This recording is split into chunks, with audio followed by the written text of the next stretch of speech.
All right, folks, I am Pops, and yes, I am walking through Star Trek lore. That's right, original series rewatch pop perspectives with me every Monday, and this week is The Man Trap. That's right, the very first one that dropped on NBC is not the first one in production order, hence the reason that we are doing it now, because it does give me a better perspective of how things evolved creatively, seeing different changes. Obviously, Uhura's in her proper red tunic or red uniform compared to the gold ones that we've seen previously.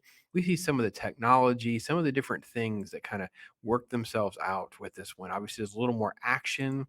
The conversations and stuff in the hallways with Sulu, things like that, all make this feel as though Star Trek is taking its own. It's getting its own identity, its feel, building lore and things of that nature, which made it so popular for so many decades to come. Really enjoyed this episode a lot. Really had a good time with it. Um, I did have a little bit of a laugh at sort of like the set, the cheesiness of the set. It's fine. It shows up a couple times. It just didn't feel real at all, and it works for the show. It works for everything here. Um, they're going down to this planet. There's like a routine requirement for them for these like outpost areas to have regular medical care, medical checks, things like that. And when they show up, Kirk is down there with Bones. This turns out to be an old love interest of Bones. Her name is Nancy, and yeah, it's kind of fun. I actually like the fact that he gets called Plum, and there's little gags here and there and that kind of thing. So it works for me. Now, every time we see Nancy, uh, we see a different version. And what would come to find out is she can this is Nancy looks different to different people. So we see what Nancy really looks like. We see Nancy through the eyes of Kirk and through this other little person, this rando, right? He's not going to be around long. Then we kind of fast forward to this is Crater. He's the scientist there. He's just a curmudgeon. Doesn't even want medical care. Doesn't want any of the checkups. It's like it is kind of funny to have this sort of like you're just a bunch of butchers with your devices and stuff. Whenever we're talking about watching Star Trek, where everything is like a scanner and things like that, compared to actual medicine that we have, where you actually have to have invasive procedures and things of that nature. So that's kind of how the thing progresses for a little while. Lots of little banter and things like that before it kind of goes sideways, where Nancy lets out a shrill shriek, and we got a dead crewman. There's like signs of some sort of like plant or something that he's holding, but there's no signs on the body. So it's just chaos is breaking into what's actually going on. And back on the Enterprise, you have this amazing interaction between Uhura and Spock. I love this interaction. This was probably one of my favorite moments to date. I have to be honest. I actually laughed. I couldn't believe how much fun this was. Um,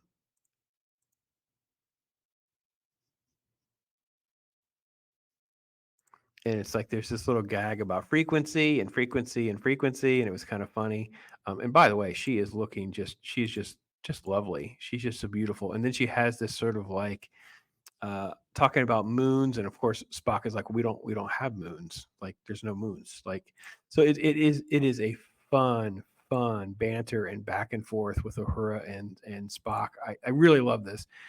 And I have to be honest, I'm assuming this is where J.J. Abrams gets this ridiculous love interest idea that derailed some of the dynamics in his 2009 and forward Trek series, because one of the things, it just never worked for me. There was so much tension around their relationship and things like that. It just totally messed up the dynamic of the characters.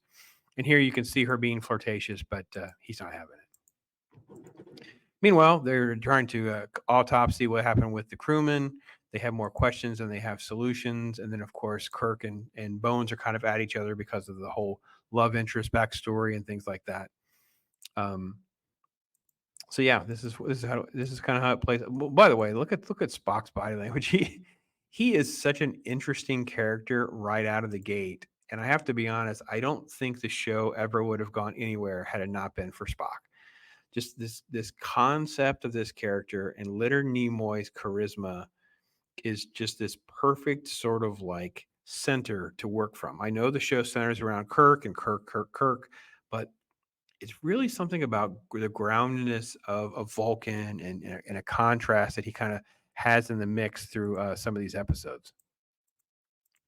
So anyway, it's just a lot of time about what's going on and the investigations. You can see the whelps on this crewman's thing, and because they've gone back down there trying to figure things out, and in doing so, the one crewman disappears. But this is not really the crewman; it's really Nancy. So this is Nancy is now this crewman and going to go back aboard the Enterprise, sneaking back aboard. Right, and then we have this great scene with the yeoman and Sulu. So I actually cannot tell you. I absolutely just adore this scene. I don't know. I'm assuming they have just puppeteers underneath there and things like that. This scene was just so much fun. I really wish. I don't. Okay, you guys have to tell me. And Norporio has given me the list. He'll chime in. Maybe others like Troy Pacelli and maybe Stone Loki and others that are big Trekkies can let me know.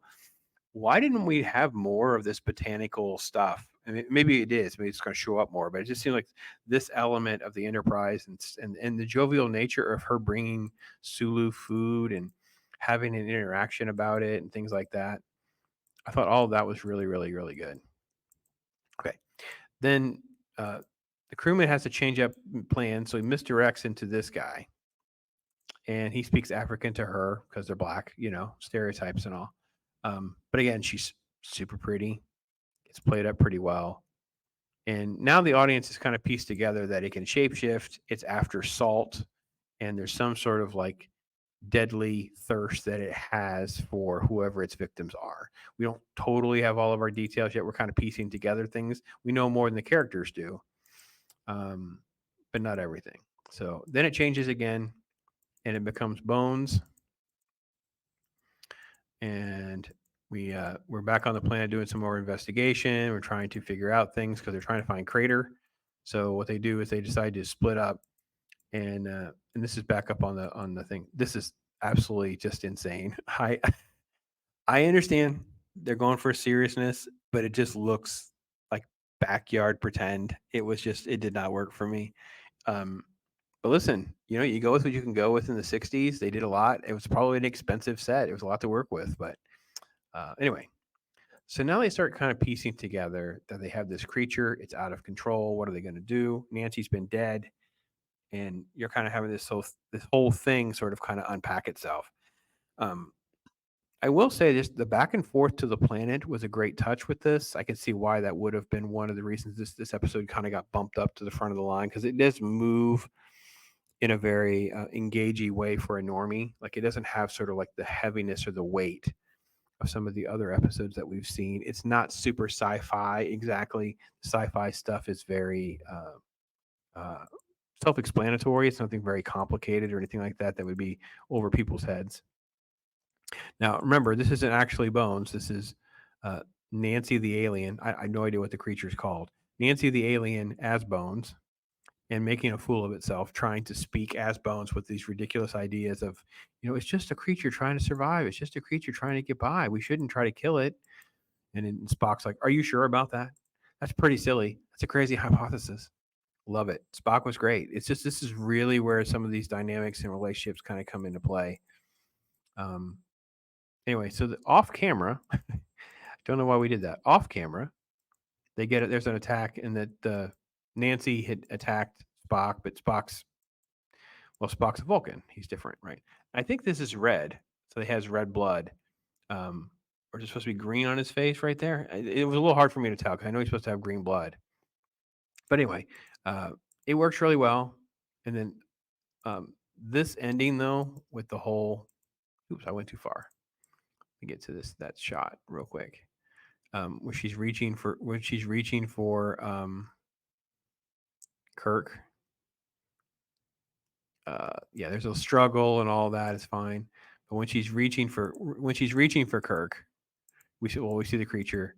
But this shot, these shots and stuff, the Kirk overacting that they were going for and stuff like that, and then of course we have the suckers and the creature, and then of course Bones ultimately does the right thing and takes care of the creature. I actually don't know why a stun wouldn't have worked. Why would they not try to stun and come up with a way of like getting it?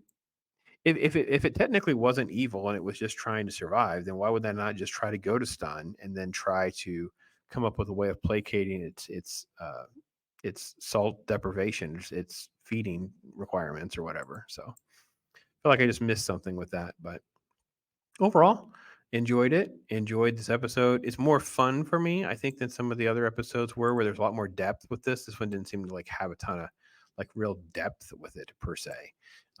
But it's not something that was bad in any way. It was a fine little show, fine little episode. Had a good time. It is probably one of the most, it's nice seeing, dead Jim, hearing McCoy say dead Jim, seeing the different things kind of come into play, and some of the things kind of work out. So really enjoyed it. It's always fun doing this kind of stuff, going back and watch something I either haven't seen or haven't seen in so long. So thanks for everything, folks. Load up those comments. I'd love to hear some feedback from you guys. Thank you so much for watching. I am Pops.